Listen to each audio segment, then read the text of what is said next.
بسم اللہ الرحمن الرحیم۔ آج ہم برڈس پلانٹ چینل میں آپ کو ویلکم کرتا ہوں۔ تو رات کو نا کیج یہاں پر لگا ہوا تھا، وہ سیل کیا میں نے۔ تو برڈس تھے جس میں لو برڈ تھے، آسٹریلین تھے، کچھ برڈ اور بھی تھے جو کہ فنچز وغیرہ، وہ میں نے اٹھا کر گھر لے گیا۔ جبکہ آسٹریلین پیرٹ میں نے سامنے والے کیج میں رکھ گیا کہ صبح آ کر کیج کی ڈیل ہوئی تھی، وہ کیج ادھر میں لگا کر 6-8 خانوں والا، تو میں برڈ ادھر پھر رکھ لوں گا۔ کچھ برڈ میں گھر لے گیا، وہ تو فائدہ رہ گیا۔ اب جب میں ابھی آ کر شاپ اوپن کیا، یہ برتن وغیرہ بھی پڑے ہوئے تھے، میں نے کہا صبح جا کے سیٹنگ کر لوں گا۔ جب میں نے آ کے یہ شاپ اوپن کیا تو سر یہ سامنے کیج ہے، اس میں 7 سے 8 پیس تھے اس کے آسٹریلین پیرٹ کے، جس میں ہوگو کے پیس تھے، جس میں فیلو کے پیس تھے۔ آپ امیجن کریں 7-8 نہیں بلکہ 9-10 پیس تھے، وہ سارے کے سارے غائب ہیں۔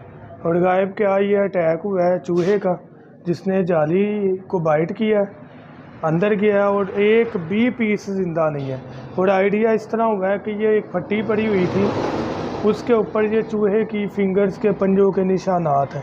اتنی زیادہ تکلیف ہو رہی ہے کہ یار میں کیج رکھ کر گیا تھا کہ یار صبح آسٹریلین پیرٹس کو میں واپس موو کر دوں گا یہاں پر کیج لگا کر، باقی جو لو برڈ وغیرہ وہ میں لے گیا تھا ساتھ ہی۔ تو بہت زیادہ تکلیف ہو رہی ہے، بیان نہیں کر سکتا میں۔ اب یہی ہے، جب تک یہ پکڑا نہیں جائے گا تب تک یہاں پر برڈ آئیں گے نہیں، ورنہ رسک ہے۔ تقریباً کوئی 50-60 ہزار کے پرندے رکھے ہوئے ہیں میں نے، جو کہ یہاں پر آج میں نے لے کر آنے تھے۔ تو یہ ایک اللہ تعالیٰ کی طرف سے سمجھ لے ایک نشاندہی بھی ہے کہ نیکسٹ اس چیز کی پروٹیکشن کی جائے۔ سیکنڈلی بڑے نقصان سے بچا جائے۔ جانی نقصان چھوٹا بڑا نہیں ہوتا، لیکن پھر بھی ہم چونکہ دنیاوی لحاظ سے بات کریں تو نو ڈاؤٹ آسٹریلین پیرٹس کا ریٹ کم ہوتا ہے اور دوسرے برڈز کا زیادہ ہوتا ہے، لیکن جان کی تکلیف تو ہوتی ہے، ایسا تو نہیں کہ جان کی تکلیف نہیں ہے۔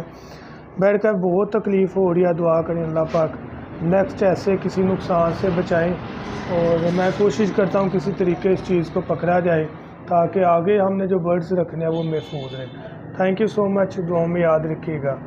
اللہ حافظ۔